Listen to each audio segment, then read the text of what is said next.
everybody. How you doing? Well, that's great. I'm Charlie O'Connor with the PHLY Flyers Podcast, and with me today we have, again, for the second straight day, Kelly Hinkle. Apologies in advance. I like that you said it's great, not good. So, like, it's better. It's better than good. It's better than good. Yeah. So take that, Bill Matz. Yeah, exactly. Yeah. And speaking of Bill Matz, who is out for the second straight day, but there's a reason for that. Why is he out? Because it's his birthday today. Happy birthday, Bill. Happy birthday, William Matz. Look at that. Look at that. He got the shady I've never rays. seen a better He's got graphic the in hat. my life. He's got the balloons. He's wearing the Eagles jersey, Kelly Green. I don't know. That is a He's a beaut. that is a handsome man right there. I'll say everyone listening to this should tweet directly at him Happy several birthday. times. Indeed. Happy birthday. Multiple tweets, actually. Blow up That's those notifications. That's what I would recommend. Yeah, absolutely. Exactly. Maybe slide into the DMs. I don't know. I'm not your mom. Do whatever you want. I regret to inform all the single people out there, Bill is a married man. Yeah. But not that kind of not slide. that kind of slide. Like a friendly slide. A friendly slide. Yeah. Okay. All right. Yeah. We're cool with that. In That's any being case, normal.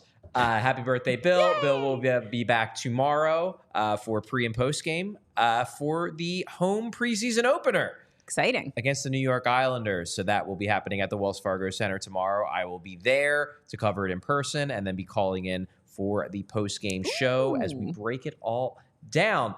But in anticipation of that game, and we discussed this yesterday on the PHLY Flyers podcast, they made roster cuts. They did. So the It big happened. story for this particular day, it's the roster cuts. Mm-hmm. They cut 14 players from the, I guess it would have been a 48-man camp roster.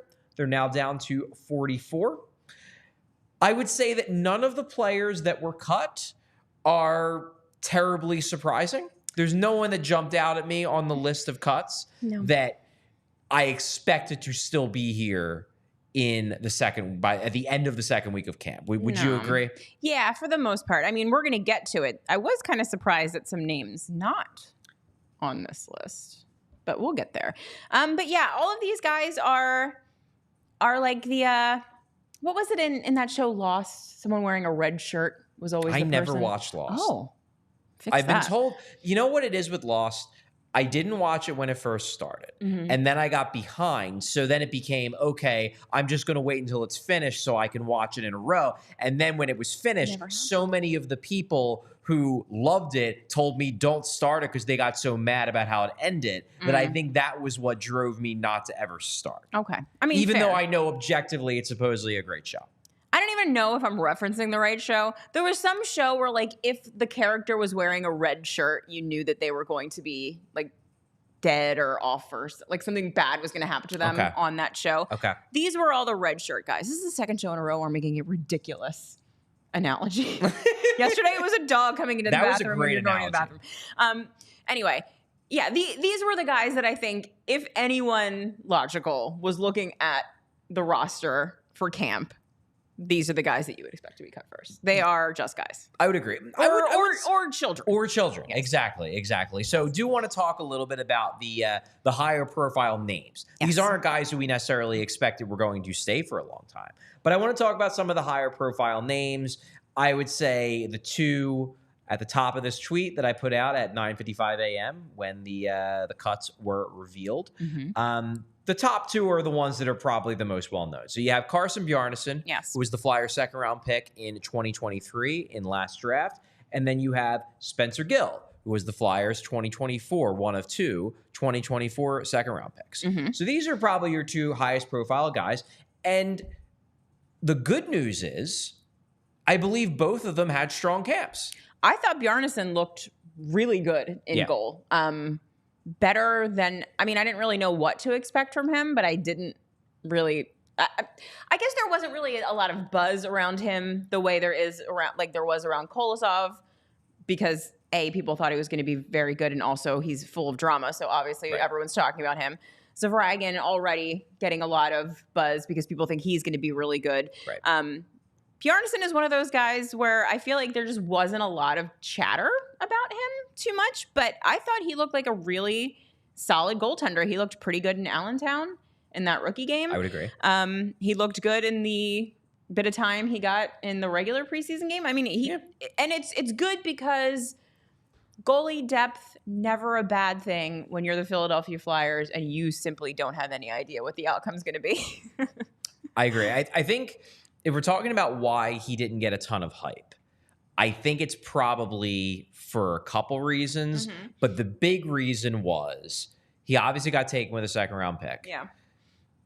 And then he went back to Brandon, which, in fairness, not a good team, and did not put up good numbers. I see. In comparison to, say, someone like Zavragin, who put up fantastic numbers in Russian juniors and the Russian second-tier pro league. You could look at his numbers on EliteProspects.com if you're a prospects watcher and say, oh, man, this kid's got something. Whereas you look at Carson Bjarnason's numbers in the WHL and you say, is he really developing well? Plus, and I can say this with, I can confirm this because I was there. Bjarnason did not look that great when he played in Voorhees after the draft in 2023. So that would have been rookie development camp and then the rookie portion of last year's training camp. Okay. And then he looked real bad in development camp this past summer. So did he? Okay. the hype was lower because when fans in the area got the chance to watch him up close, he did not look good. And in tandem, I would say, with the underwhelming numbers in the WHL, that had people a bit down on him. Sure. I think he went a long way. And the Flyers probably, this doesn't matter that much to them because they've always viewed him very highly. They viewed him as a guy that was going to take time. But I think this did a lot to change the narrative about him within the fan base because I think fans are now more excited about Bjarnason because now, for the first time, fans got to see in him what the organization has apparently seen in him from the jump, which is why they spent a second-round pick on him. And that's exciting. Very interesting that he wasn't good at dev camp. He was real bad at dev camp. Because that wasn't that long ago. No, it wasn't. So, like, what could... I guess maybe if he was just, like, not really trying that hard and it was maybe like a slap in the face, like, oh, I got to get it together. Maybe. Something like that. I don't even think it's trying. But it could have been a technical. Maybe he was working on things to try to fix and didn't quite have a handle on it yet, and then it clicked for him later in the summer. Goalies don't make a lick of sense, Charles. I think another reason why Bjarnason's strong camp, because I think we can all agree he looked good in this camp. He played well in the third period of the Washington game. Played really well, I thought, in the rookie camp because he got 4 periods in those weekend games, and I thought looked good in pretty much all of them. The reason why this feels more important is because of Kolosov. Because now you're looking at Kolosov as a guy who just might be gone. He just might not be in the pipeline anymore. He is, theoretically, I guess, technically under contract, but if one does not adhere to the parameters of a contract, does it actually exist? Yeah, right? One can simply choose to ignore the contract. But point being is that I think Bjarnason's emergence, it doesn't absolve the Flyers about Kolosov because the Kolosov situation still stinks. They're losing a goalie prospect or maybe losing a goalie prospect who they thought very highly of. They signed to an entry-level contract, but there's an element of, okay, if Bjarnason's real good or if Bjarnason is now establishing himself as a legitimate quality NHL goalie prospect, it doesn't quite hurt as much that they might not have Kolosov. Because now it's like, okay, well, next year, Carson Bjarnason's turning pro. Next year, he'll be in the AHL.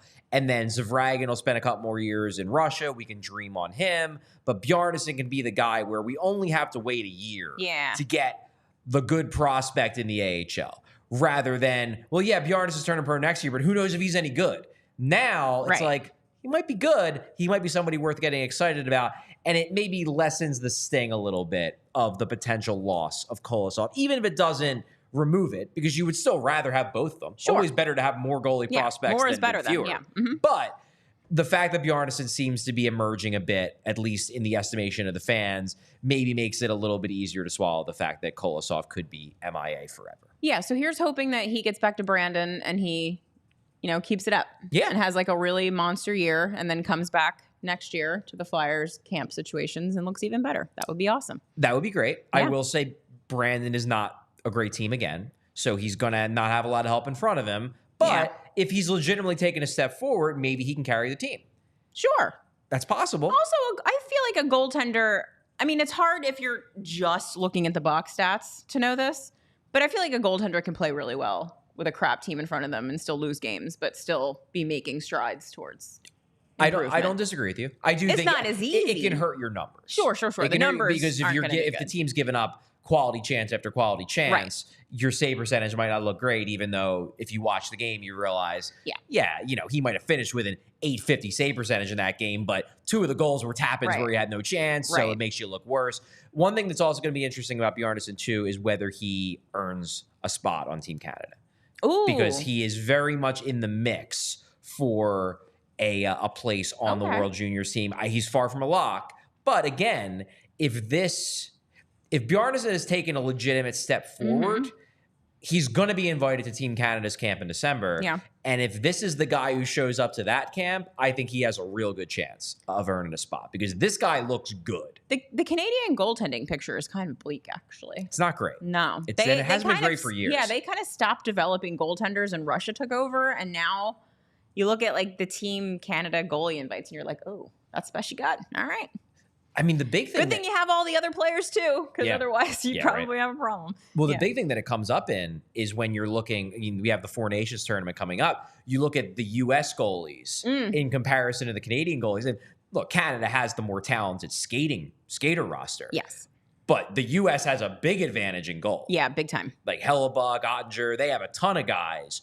They have like 2 or 3 guys that might be better than Canada's best goalie. Yeah, I forgot about that tournament. So that's coming. That'll happen. Well, it's going to happen. We're all looking forward to it, right? The thing is, though, once they start playing, you're totally. It's the same that happened last time. Yeah. Hopefully a team will be really fun, like Team North America. That would be great. Yeah, that'd be cool. So Carson Bjarnason gets sent back. The other prospect who got sent back to juniors, who is fairly high profile within the system, Spencer Gill. Spencer Gill taken in the second round. Right-handed shooting, big defenseman, or tall defenseman, I guess is probably the better way to describe him. He is tall. Another guy who there was no chance he was making this team. And you could tell that from the minute he stepped on the ice at development camp. He is very, very skinny. He needs to bulk up, needs those protein shakes. Somebody needs to put on some muscle. It's very funny to me how skinny some of these children are. Like, I don't know. I never had that problem when I was 17. But anyway, I would like to see... in the rookie game, which is where I got to watch him the closest, he looked just okay to me. Like, I wasn't blown away by him, but I guess that's fine because he's a child. So, like, it doesn't really matter that he doesn't seem like a fully formed human yet. I thought he was pretty good in the rookie games. I liked what I saw. I didn't have a real strong impression one way or the other. He had a couple big defensive plays. Like he was the guy, which I thought was easily his most impressive play of the game. And that's not denigrating him. It was like one of the most impressive plays of the game, period, was when there was the empty net situation. He's facing a 2-on-1 with an empty net. And he's the guy who breaks up the first pass, then chases down the second guy and knocks the puck wide. That was him. Okay, so... my bird brain. That was a good play. Again. I keep calling him Hal. Which Gill. I will probably do for the rest of his life. He's Hal Gill. It's hard not. To be clear, he's not related to Hal Gill. It's hard not to see a tall defenseman and not think Hal Gill. It's not really my fault. It's his fault for being tall. But yeah, he's so young and has so much forming to do, both physically and I think on the ice. It's not at all surprising to me that he got sent down. It seems like the best move anyway. I would say that he impressed. Yeah. John Tortorella today did say, because I asked, out of the guys who got cut, did anybody jump out at you? Anybody make an impression? And he said, Gill looked good. All right. And then John Tortorella hit us with probably the quote of the day. Oh, boy. About Spencer Gill. He called him, and I quote, a big, tall 5-year-old that needs to grow into his body. What a gem of a person. And I swear to you, he meant that in a positive way. It's not positive. And it's also, it's incredibly accurate because a lot of the times that's what's wrong with these kids is that their limbs, specifically their limbs, are so long and big and they don't know how to work them yet.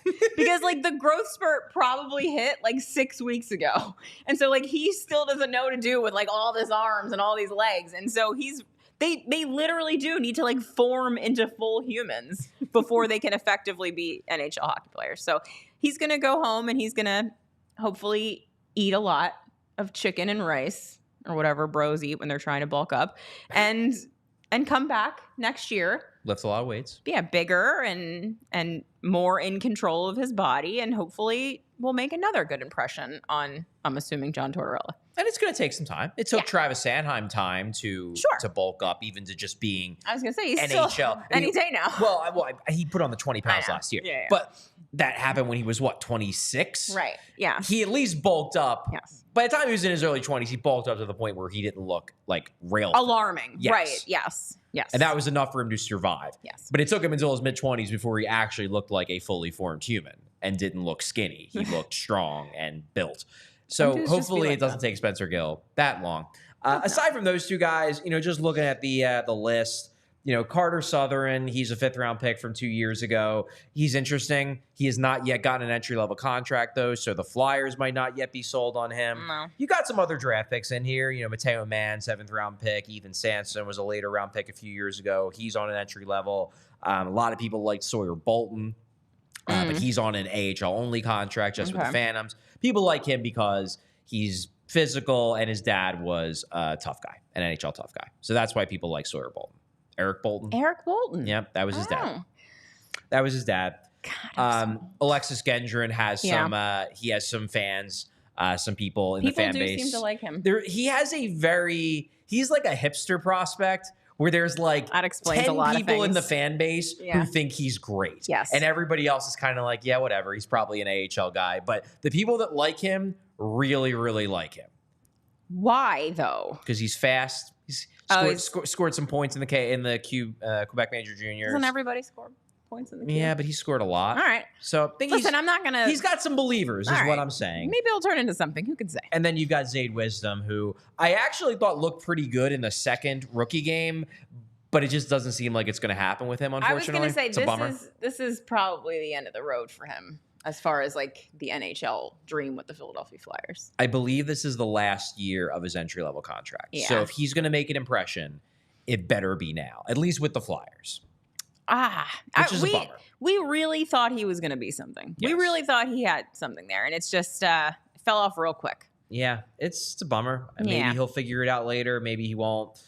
At least he got the entry-level contract. Yeah, good for him. Got a nice signing bonus. Yeah. So we'll see how it goes with him. But right now, looking like he's probably not going to be part of this organization longer than this year. No. But we'll see. So that cuts the camp roster down to 44. Now, as you mentioned, Kelly, it's not that any of the names that were cut today are surprising, but it is notable. I won't quite say surprising, but it is notable a few guys who weren't on the cut list. Yes. Headlining that list would be one 18-year-old, just turned 18, in fact, Jett Luchanko, who is indeed still here, along with fellow juniors prospect and fellow Flyers first-round pick, Oliver Bonk. They both survived the round of cuts that were mostly guys that are getting sent back to juniors. They are juniors guys who were not sent back to juniors with the other juniors guys, which does say something for the way the organization views both of them right now.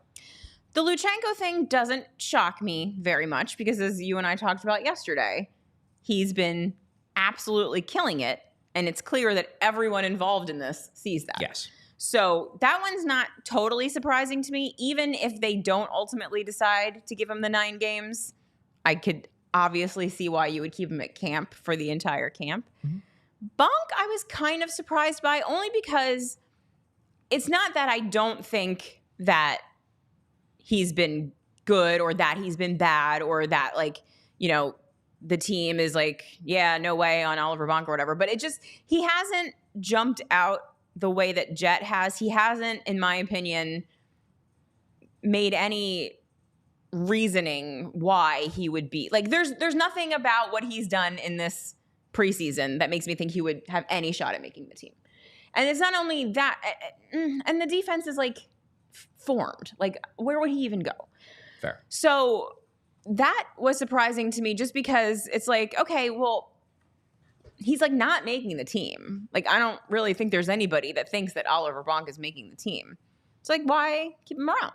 And maybe it's just because they're like, hey, kid, we like you. You can hang out with us a little bit longer. That seems like it's probably the reason. The Flyers, and we've talked about this, are very, very high on Oliver Bonk. I made the comparison to Tyson Forster, where I was skeptical that the Flyers were justified in being as high on Tyson Forster internally as they were. So far, it seems like they may have been right. We shall see how the rest of his development goes.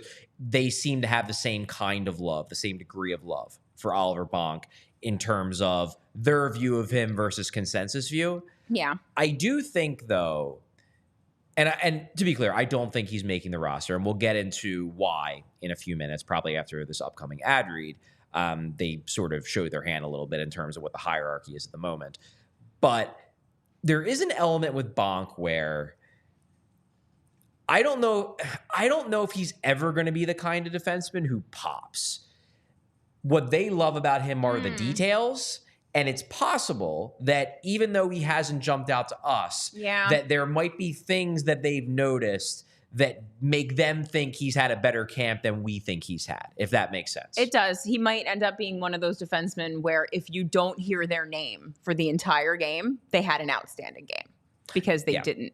They were just doing all of the little defense things perfectly like they're supposed to. Yeah, like, just little 4-foot passes, little ways of creating space for his partner, things like that. It just seems like they are very strong believers in him, and therefore they pay close attention to the little things that they like about him. So I don't want to position this as the reason why he's still here is because they're doing a charity because they love him so much. Well, yeah. I think that there are elements to his game that maybe both me and you did not pick up on in the games that they really liked because they are so intently hyper-focused on the details of Oliver Bonk's game that they like so much. To be fair, that's what they're getting paid for. It's fair. I'm just here to have fun. Yeah, just here to have a good time. Yeah, exactly. I mean, in fairness, we do get paid, but...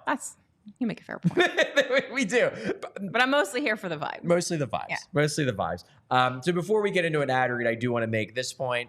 One guy who is still here... Ronald Attard, which it shouldn't be a surprise because I guess, he is not. Most of the AHL guys that got sent down are AHL guys who are bottom of the lineup AHL guys. Yes. Ronnie Attard is clearly a top half of the lineup AHL player, has been for a couple years. Right. I just think that some people were expecting him to be sent down after how poor he looked on Monday. I asked John Tortorella about him after practice today. He said, we have not made any decisions on Ronnie, but we need to see Ronnie improve. Then he did mention, which I thought was notable, great kid, has all the tools. I don't think this is a situation. You got the sense that John Tortorella was not a fan of Wade Allison, like the person. I think he likes Ronnie Attard. He likes the work ethic. He likes, the attitude. It's just Torts just doesn't think he's good enough yet, if ever. They want to see him read the ice better. That was obviously a big problem on Monday. He doesn't seem to see everything. He's still here.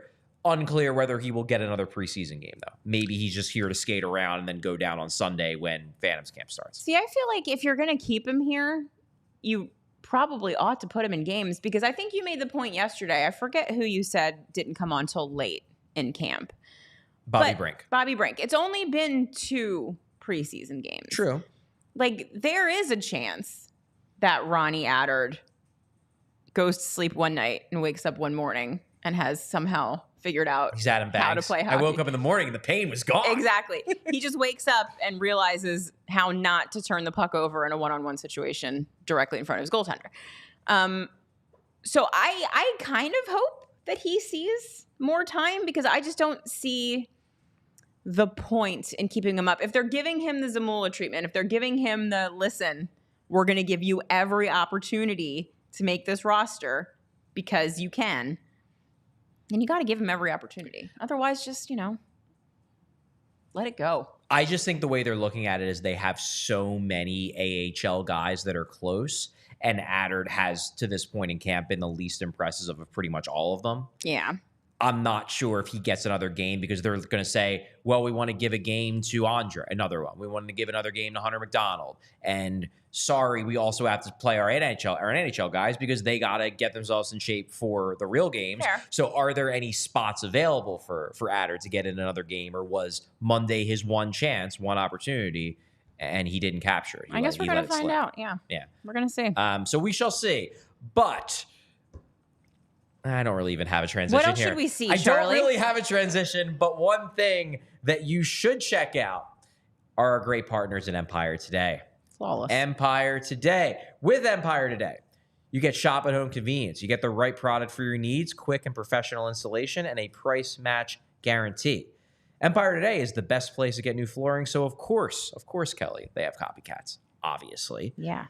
But they can't beat Empire Today on quality, on service, on speed. So instead, they just advertise super, super low prices and super low quality products that Empire Today just will not carry, because what they care about is doing not just the cheapest job, but the best job for you. Empire Today will not promise lowest prices, because anybody who does that is putting flooring in your home that they wouldn't put in theirs. Empire Today's philosophy is to help you find what you need, not overwhelm you with thousands of choices and substitutes. What they leave out of their selection is as important as what they put in. Empire's product team exhaustively combs through thousands of product samples each year to find the perfect style. So schedule a free in-home estimate today, and all PHLY listeners can receive a $350 off discount when they use promo code PHLY. Restrictions apply. See empiretoday.com/PHLY for details. And I guess we're going to do the... do it, Charlie. Do it. 1-800-588-2300 Empire Today. But that's not the only partner I want to tell you about today. I also want to tell you about a partner that unfortunately was not able to wear today because it is a very gloomy and dismal day in Philadelphia. But you should still check out our partners at Shady Rays, because I guarantee you we will see the sun again. The sun will be back, and then you will need a good pair of sunglasses. You know what Bill was wearing in that birthday picture? I believe he was wearing some Shady Rays. Yeah, that's right. He was. So it wasn't a Shady Rays day today, but they are coming back. So get ready for the season ahead. There's a lot of sun in the fall. And even in the winter, when you got the glare coming off the snow, sunglasses are still important. So get ready for the seasons ahead. With quality shades built to last. Our friends at Shady Rays have you covered with premium polarized shades that won't break the bank. Shady Rays is an independent sunglasses company offering a world-class product rated 5 stars by over 300,000 people. Their shades have durable frames, crystal clear optics, making them the perfect choice for all outdoor adventures. They have hundreds of options to choose from, so you're bound to find the perfect pair to match your style. And if you don't love your shades after you buy them, exchange them for a new pair or return worry-free within 30 days. There's no risk when you shop. Their team always has your back with personal and fast support. Plus, if you buy some Shady Rays and they ever go missing or take on an unexpected hit, don't sweat it. They have the most insane protection in all of eyewear. Every pair is backed by lost or broken replacements.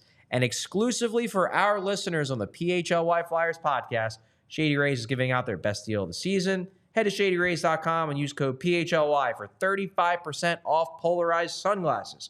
Try for yourself the shades, rated 5 stars by over 300,000 people. Shady Rays. Kelly Hinkle. Yep. We are now going to talk about the groups. There were 3 groups before today at training camp. We are down to 2. And let me tell you this. Those groups were telling about how it appears the front office views the guys still left at camp. So there was a cool kids table and a bunch of nerds? I would absolutely position it that way. Okay. And at the cool kids table, we have it up here from our great producer, Brenna. At the cool kids table, you had all of your usual NHL players. You had your Sean Couturiers, your Travis Konechny's, the jocks, your Travis Sanheims, your Cam Yorks. You did. You had the cool kids that are established. But you had some new guys. New guys getting a little tryout to see if they can be part of the cool kids table. Namely, one Jett Luchanko, who not only survived first cuts, but he's hanging with the upperclassmen. He's with the varsity team. He's with the varsity team. But not just him. Also, one Olle Lycksell. That's an interesting one. And Adam Ginning. They added some Swedes to the mix, too, in addition to Jett. So those are your 3 who, per the groups at practice today, appear to have a leg up on the competition. 4 spots on the final roster. Kelly, initial thoughts on this? Boy, they really like Adam Ginning, don't they? They really do. Big fans. What's Emil Andre have to do to become Adam Ginning? Does he have to take off his shirt 6 inches taller, and fight John Tortorella? Become 6 inches taller. Is that what it is? Because I believe they have Emil Andre is surgery 5'9". I think Adam Ginning is 6'4". You just cut your legs off and then they reattach them with longer bones. It's a surgery. People do it. Is this when we have to get the raincoat and have someone standing? Yes. Yeah. You need two Emil Andres in a trench coat. In a trench coat. Yes. The Ginning one is interesting only because I continue not to fully understand why they like him so much. Lycksell is interesting because we talked about yesterday how he does make sense, perfect sense, if you want to go with a 14th forward. So maybe that's the direction that they're heading. Luchanko is interesting only because it continues to reinforce my strongly held belief based on one rookie game and one preseason game that he 100% belongs in the NHL permanently and should stay here forever. That said, do you think Charlie O'Connor, take off your journalist hat, put on your person hat, and do you think it would be detrimental to Jett Luchanko's long-term NHL career to become an NHLer at the age of 18? I do legitimately worry that his ceiling would be lowered if he makes the NHL at age 18. Or in the if we're going to make the Sean Couturier comparison, or it will take longer than it would have otherwise for him to reach that ceiling. I do worry about that, honestly, yes. So here's my question, because this is the kind of stuff that I wonder about. So his juniors team is not good. So I ask myself, okay, what kind of development is this highly skilled teenager going to get playing on a bad team that probably has a bad coach with a bunch of bad teammates? It's not going to win a lot of games. Let me cut in a little bit here. When we say when we say that Guelph is a bad team, it's not horrendous. They made the playoffs last year. Yes, they got swept in round 1, but we're not talking about a bottom of the table team. They are probably so they're not the Ducks. It's probably more accurate to call them a mediocre OHL team. Okay. I'll give you that. So he's on a mediocre team with mediocre teammates and a mediocre coaching staff. I feel like the thing that we always say happens to players that get rushed is that they develop bad habits because they can't keep up in the NHL and they have to cheat in order to just get by because they probably don't belong there. What if he just belongs there? Like, what if he can keep up? What if he doesn't have to cheat? What if he doesn't develop bad habits because he's got John Tortorella coaching him and he will literally not allow you to develop a bad habit? Like, part of me kind of thinks, and I've said this a million times over the course of our time together, that if you're an NHL player, you're an NHL player. The cooking in the AHL or cooking wherever you're going to cook them, in my mind, I don't really think turns a not NHL player into an NHL player. I agree with that. And I don't think if you're an NHL talent, it can ruin your career. I do think there's situations like Rasmus Ristolainen where he was rushed and he was coached poorly on a bad team that allowed him to develop bad habits. Like, that can't happen. It seems to me like the ideal situation is with John Tortorella, like, literally throwing you into a room with no windows if you start having bad habits. Like, he will simply not allow you to have them. So, like, part of me just wonders, like, if this kid is this good, and this is all, I think, really dependent on how he looks in the remaining preseason games. And also, I really think they got to give him some of these regular season games because that's real life, and then we'll really see. Because I think it'll be immediately apparent. If he's actually not up to snuff NHL level, we'll see it immediately in real games that really count against real NHL hockey players. Like, it's not going to be hard to see. But if he does play 9 games And if he looks like he belongs the entire time, and if he can keep up, and if he's not cheating, and if John Tortorella sees all of this and thinks that he belongs on his team, I have a hard time believing that we're going to ruin this kid by keeping him in the NHL. So here is the argument. A lot of ifs, Here's I the understand, argument that I'll make, because I see where you're coming from with regards to habits and things like that. I 100% agree with you that if you are looking to ensure that Jett Luchanko doesn't pick up bad habits, this coaching staff is not going to allow that to happen. This NHL coaching staff, that they are not going to allow him to be cheating for offense. They are not going to be allowing him to not play a hard game. Right. They are going to push him to play with pace, to do all of those things, because they are a coaching staff that rides their players hard. The Flyers take pride in that. If they put Jett Luchanko into a 3C role to start the year, and Jett Luchanko plays a 3C type of game, which is, safer, a little more chip and chase, don't make big mistakes because you're not going to get 20 minutes. You're only going to get 12 or 13. Sure. They're going to make sure that he doesn't fall into bad habits. And if he does, he's not going to play. That is true. I'm not worried about them messing up Luchanko in terms of him messing up regularly because he's in the NHL and the coaches can't get through to him. I'm not worried about that. My point is that I don't think this is the best place for him to develop the offensive side of his game. Okay. It's less about ruining him and more about, if you throw him into the deep end, he's not going to be as concerned about learning how to make the most creative pass. He's going to be more concerned about, how the heck do I survive when a Rasmus Ristolainen type is on my back trying to take the puck from me? That what you risk doing, in my opinion, is you risk Luchanko doing his best to survive as an 18-year-old and not worrying as much about creating chances and goals and scoring points. I would rather him be in a situation where his focus can be primarily on making creative passes, gaining more confidence in the ability to weave through the offensive zone and create controlled zone entries and making moves in front of the net, because it's a lot easier to do those things in the OHL versus the NHL. So I'm less concerned about him getting ruined in the sense of him then becoming a bust. I worry that if you put him in the NHL now, and this isn't necessarily how it's going to play out, he could develop those things on the fly. But I worry that if you put him in the NHL now, that it makes it more likely that he learns all the good habits and then tops out as a good third-line center. And I want more than a good third-line center. I want him to have another year doing all the fun stuff, trying the Michigans and making dangles and dekes and difficult passes that aren't going to work all the time. If he, let me put it this way.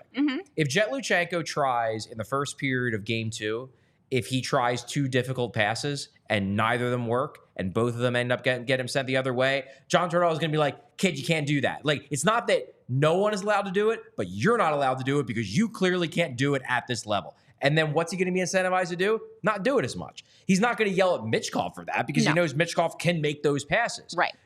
If you put Luchanko in a spot where the coach, and I'm not even giving John Tortorella theoretical crap about this. No, John Tortorella's looking to win games. And if you've got an 18-year-old trying to make flashy plays and it's not working, he's going to tell the 18-year-old, I'm trying to win a hockey game, stop doing that. Whereas in the OHL, no one's going to tell him to stop doing that. They're going to tell him, keep doing it because you're literally our only guy who can score points. So keep trying those things. And my thing is that you give him a year of that, of doing that. Then next year, he's going to be better at those things when he gets to the NHL or gives the NHL another shot. That's where I'm coming from. I mean, that's all fair. And I do think that there's not a chance in hell that he's up here. I think that what they're probably going to do is they're going to give him the 9 games to throw towards a bone because, as you said yesterday, maybe he wants him here. At least this version of him. Yeah, and then they're just going to be like, all right, we're not burning a year of his ELC. This is still, a find out year. Right. So we're not going to burn a year, so we're sending him back. I mean, and that's probably a fine outcome. I certainly don't think that he's going to be ruined in any way by going back to juniors. I just think that, eventually he's going to have to learn how to do all of those things that you just described in the NHL.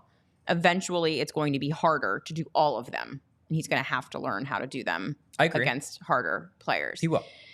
And I just remember looking at that lineup that you had up on the screen yesterday, like the third line is like better than it's been in a really long time. Yeah. And we don't know the exact makeup of it, but but the wingers are good there's going to enough. be a really good winger on the third line. Yes. Like whoever it is, one of them is going to be really good at least.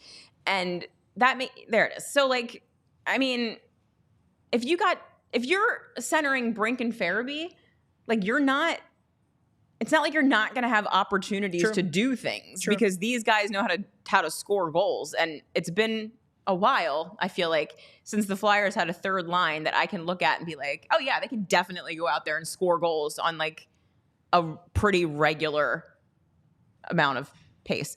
So that's part of it for me, is that I think like we have an opportunity because we finally have enough players that are good that can do things. And also I just really want fun, Charlie. Fun is good. And Jett's so fun. He does appear to be fun. He's very, very fast. I guess he earns the name. I'll enjoy the 9 games. And hopefully they're good.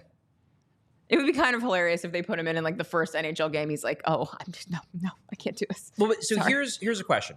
Because I feel like, and to be clear, I think this is a fascinating debate because I don't necessarily think either one of us is like 100% correct. No. I think you can hold these opinions and like just talk about it. Mm-hmm. Let's say they give Jett Luchanko the 9 games, and he passes the eye test. He's keeping up with the pace. He's not getting, physically outworked and outmuscled out there. He looks like an NHL player. He's got 2 points. The offense isn't there yet. Yeah. But like say his underlying numbers, let's say, his expected goals, his Corsi, they're all above 50%. He is not getting overwhelmed. He's just not scoring. The offense isn't there.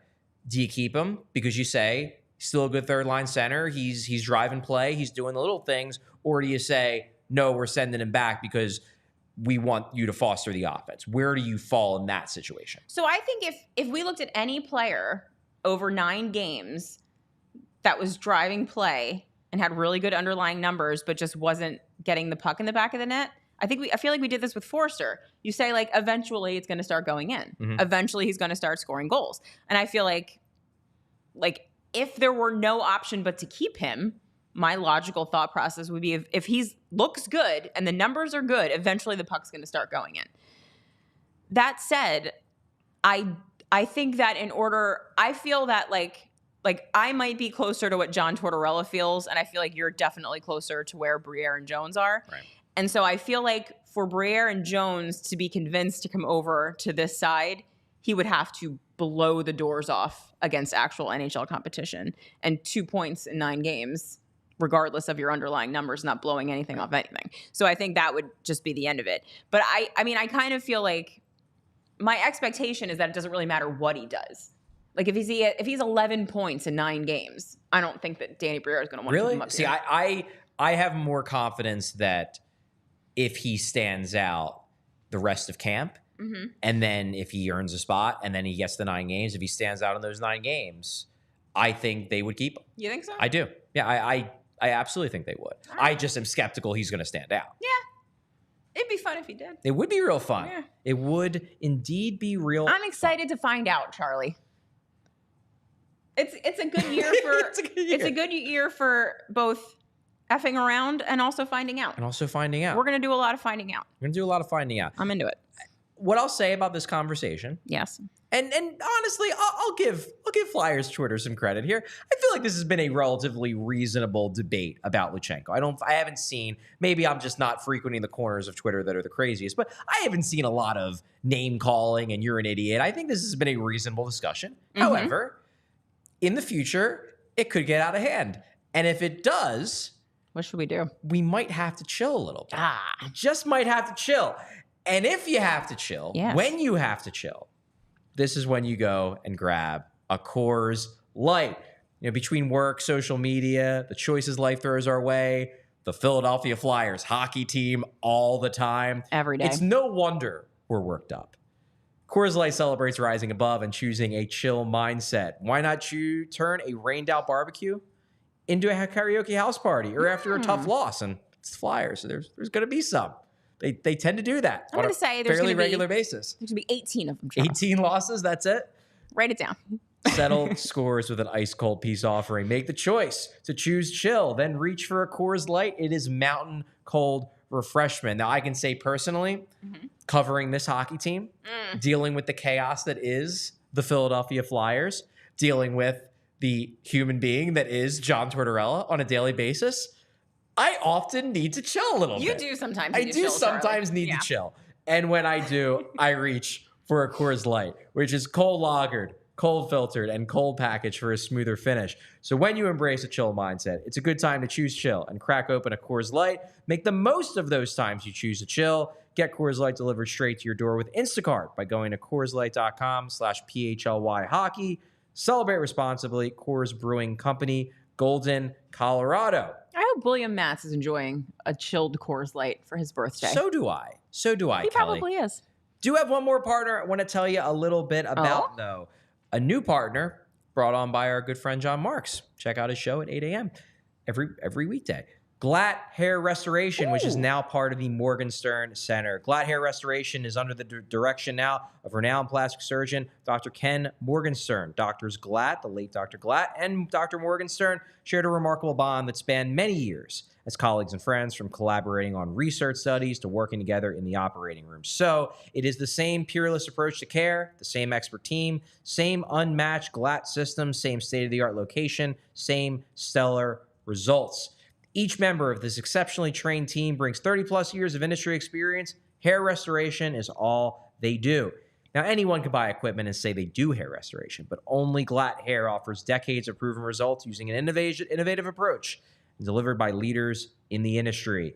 Glatt Hair can help during all stages of hair loss with leading-edge treatments for prevention and restoration, and each patient receives a complimentary one-on-one consultation to pinpoint the best course of treatment. Glatt Hair is not just about restoration, it's about innovation. Their breakthrough treatments really do dramatically change lives. Change your hair, change your life. Bald is now optional. If you want to improve how you look and how you feel about yourself, Glatt Hair has the right treatment for you. Regain your confidence. Visit glatthairmctr.com or call 610-980-4000 to get started. Kelly Hinkle. Beautifully done, Charles. We are now going to move to the other two players who seem to be at the top of the bubble. Oh, yeah. We should probably talk about them, too. Huh? Talk about the Swedes. So let's kick this off with a little bit more talk about Olle Lycksell. Olle Lycksell. As we discussed yesterday, I don't think he's having a fantastic camp. I think he's been fine. John Tortorella today did, which I kind of disagree with, actually. He praised him for his performance on Sunday. I thought his performance on Sunday was a bit of a mixed bag. Yeah. Obviously, got the goal. Didn't love everything about it, but Torts pointed out he liked his game on Sunday. So, okay. All right. Lycksell is with the NHL group. We went in the locker room today for the first time. He has one of his little magnet nameplates up in the room. So does Jett Luchanko. So does Adam Ginning. So they are in the room with the boys. They are truly at the cool kids table. All right.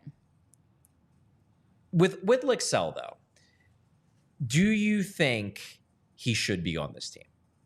Is it time? Like, is it just time where it's just, unless Luchanko bangs the door down and he gets the spot, because obviously you can't keep 15 forwards. You're not going to do that. That's wild. Assuming Luchanko isn't on this team, is Lycksell, like, would you rather have Lycksell on this team than Adam Ginning? If these are your three and they decide Luchanko just ain't ready. Yeah. If I'm choosing between the two Swedes, I'd probably take Lycksell, only because, once again, I don't understand the Adam Ginning thing. Okay. I know he's large, but outside of that, all right. Lycksell, I feel like, at least has the chance to get some time in a game. Okay. And maybe do a little something. Have we heard, just as an aside, have we heard anything about Tuomaala? What's happening with him? He is still out. But they haven't said what's up? It has not been a focus of mine. Do you think that he would have been in this conversation had he not gotten himself hurt? It's an interesting question. Because I would rather him. I think he would have needed to have a really strong finish to rookie camp in the practices and then a really strong start to main camp. Okay. Because I did not get the sense they were terribly impressed with his performances in the rookie games, particularly game 2, although he did score the game winner in overtime. They just seemed lukewarm. Okay. So I don't think he was going to be entering main camp with a ton of momentum. Yeah. But he could have created momentum for himself had he played well. Like, I think Lycksell, one thing that I think is definitely helping him right now, I don't think he's like living off it because there are other reasons they like him. There's other reasons for them to want to give him a chance. I thought he had a great day one of camp. And by day one, I don't mean the skating test. That's its own thing. Yeah. First day of the scrimmages, I thought he was maybe the best player on the ice. He was everywhere. Okay. He made a very, very good first impression. Day two, he wasn't as noticeable. Then he played in the back-to-back preseason games. But he could be kind of using that day one as something of a springboard where he caught their eye. And now he has a leg up on everybody else because no one else has looked great. So none of the other forwards, aside from Luchanko. Luchanko's the only other guy. So it's like, okay, Lycksell showed us something a couple days. Let's keep giving him looks and see if he shows us more in more days. I guess it just comes down to what do I think is more important for the Flyers to have with them when they get on the airplane and fly to Western Canada? Is it an extra defenseman or is it an extra forward? I actually think it might be an extra forward, and here's why. Because one of your 14 forwards is Nicolas Deslauriers. Yeah, he's the first extra. But my point is that I don't know if I want a situation where, let's assume, and this is not necessarily the world we're going to live in, let's assume that for game one, Deslauriers is a scratch. And then somebody gets banged up. If he's your only extra forward, he's coming in. I would much rather have the option to look at the team and say, do we really need Nick Deslauriers in against this team? And if we don't, why don't we bring Lycksell in because he might actually score a goal? That's a fair point. And also, it makes it impossible for John Tortorella to do that wacky thing he likes to do sometimes, which is go 11-7. Oh, 11-7. Yeah, you hate the 11-7. Bill hates the 11-7. He just did it too many times. He did it a lot. So that takes that option off the table. But I do, now that you've said this thing about making sure that Nick Deslauriers isn't your only option should you need another forward, it does make more sense to me to have an extra forward than to have an extra defenseman. And one would hope, how long is this road trip? 5 games? 4 games. 4 games? Yes. One would hope that even the cursed Philadelphia Flyers can go 4 games on the road without an injury to the defense so bad that they need another guy to come in full time. And they have Eric Johnson. Oh, yeah, so he's hanging around. They bring EJ in. He can play some games. Team Dad, Eric Johnson. Team Dad is still around. He's so making it would be an extra defenseman, Yeah, it would be a second defenseman sitting out if they have Jennings. To me, the big selling point for Lycksell over Jennings is, and again, I'm not saying he's going to get claimed. I don't think he would. Lycksell is no longer waiver exempt. Right. It does give you that little extra incentive of Ty goes to the guy who we might lose versus the guy we can't lose if we send him down. Yeah. That's kind of where my head is at. Plus, I personally like Lycksell's skill set more than I like Jennings. I will say that, like, I'm not as low on Adam Jennings as you are. The people I've talked to, maybe I just don't know enough. The people I've talked to around the Phantoms, they speak highly of him. He's obviously very physical, and I actually thought both him and Attard in March looked fine in the NHL when they got called up when they had the rash of injuries. I thought Jennings looked fine mostly. I think his game is limited. I personally don't love having that type of guy where he is essentially a complete zero offensively in your lineup on a nightly basis. But if you want to have him as the extra and bring him in against certain teams as kind of a specialist, if you feel the matchup warrants an extra physical defensive presence at the net front because it's a big team with a lot of big guys up front, fine. I can live with that. I don't think you're maybe giving him enough credit. That said, I do share your skepticism of him as an every night positive value NHL player. I mean, given that he's waiver exempt, you might as well just let him go play some games. And then if you need him, bring him up. Whereas, like you said, Lycksell's probably not going to get claimed, but he could. And also, as we talked about yesterday, there's really not a lot more cooking for him to do. Lycksell, he's this guy. Yeah. So there's really no harm in him just hanging around with the big team and sitting in the press box for most of the nights. That said, I could see them going with Ginning, only because I think John Tortorella values defense more than offense. I just don't. To me, it's like if Ristolainen is healthy, and he looked healthy. He was one of the few guys on Monday I thought who had a good game. He did. After he got over the initial rust, his first 5 minutes or so, he made some mistakes. But the rest of the game, I thought he looked good. Do you really need both Ginning and Risto in the lineup? You sure don't. Maybe this is just a little motivation for Danny to work those phones. Work those phones. Yeah. Everyone, look how good Rasmus Ristolainen looks. Yeah. Didn't you watch the silent scoreboard broadcast of the Montreal game? You saw how good he looked. I think it also is notable, and then we'll get to the one contract news of the day. Oh, yeah. I think it is notable, though, that Ginning, maybe it shouldn't be that notable because Ginning obviously has multiple years of pro experience. This guy's just coming in. It is notable, given how high the Flyers organization appears to be on Hunter McDonald, that Ginning is getting first crack at this spot over McDonald, given the fact that they do have similarities in terms of style. Has Hunter McDonald lost his place as golden child? Is he no longer the favorite? Yeah. Ooh, Hunter, fair question to what ask. did you do, bud? Fair question to ask. Hunter McDonald's still at camp. He didn't get sent down. I know. But he's not at the cool kid stable. He was with the underclassmen. Ooh. He was. So before the world was your oyster, Hunter. It's true. It's true. What did you do? So before we get to the super chats, and they are coming, I do want to talk about the one piece of contract news that we had today. We did a thing. So we talked about the goaltending yesterday. We mentioned how Eetu Mäkiniemi, a name that both Bill and I can say with ease, Charles. Eetu, just like the letter A and then number 2. Eetu Mäkiniemi. Yeah. So we both agreed he significantly outplayed Cal Peterson. Sure did. In Monday night's game. The world's lowest bar, and he jumped right over it. Apparently, the Flyers agreed with us. Yes. Because today, they announced that Eetu Mäkiniemi is officially a member of the Philadelphia Flyers organization. He was functioning on a PTO, professional tryout. Now, he is a Flyers. Gonna get some new pads. It is a 1-year, 2-way contract. So this strongly implies that he's ticketed for the AHL, which we knew.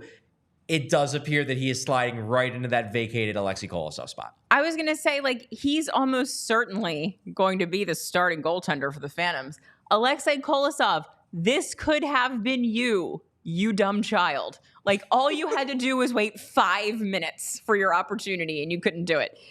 But what we've seen of Mäkiniemi has been pretty solid. And we've seen very little. I said what I've seen has been solid. Okay. So, if my choice, if we're going into the season and Ivan Fedotov pulls a groin, and my choices are the 5 minutes of Mäkiniemi that I've seen, or the million years of Cal Peterson I've watched, it's a very easy choice for me.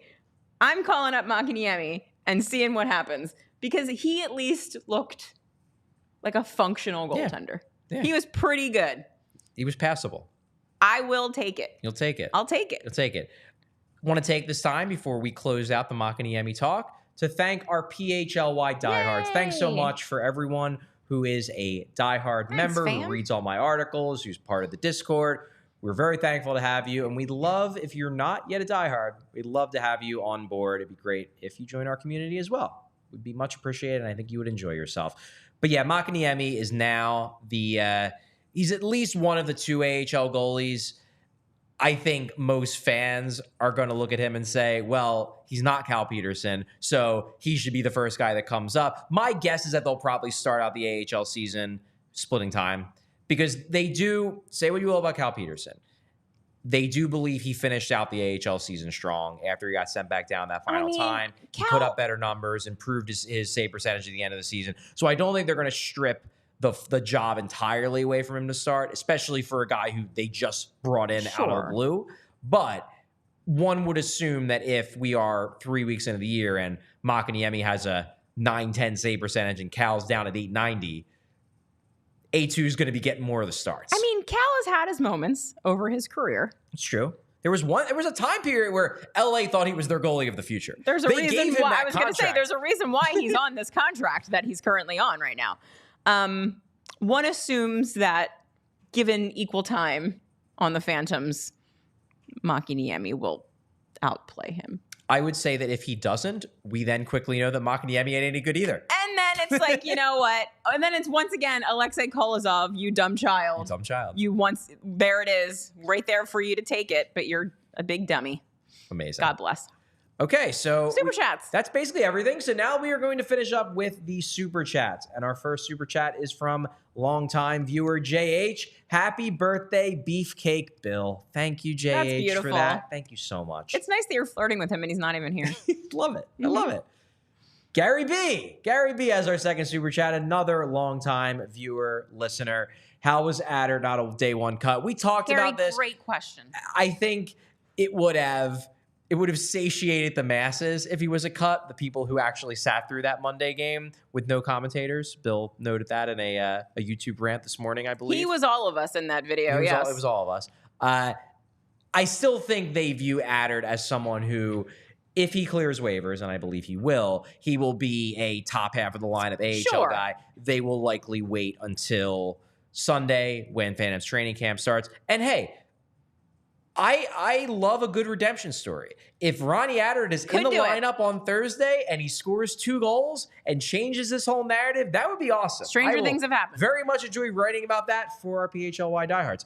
But I don't think it's likely. I do think he's probably going down when Phantom's camp starts. But there was no reason to give him the punishment of embarrassment of sending him down after a bad game. Yeah, okay. Just let him skate around with the team and then send him down with the rest of the Phantoms guys. Yeah, it doesn't hurt.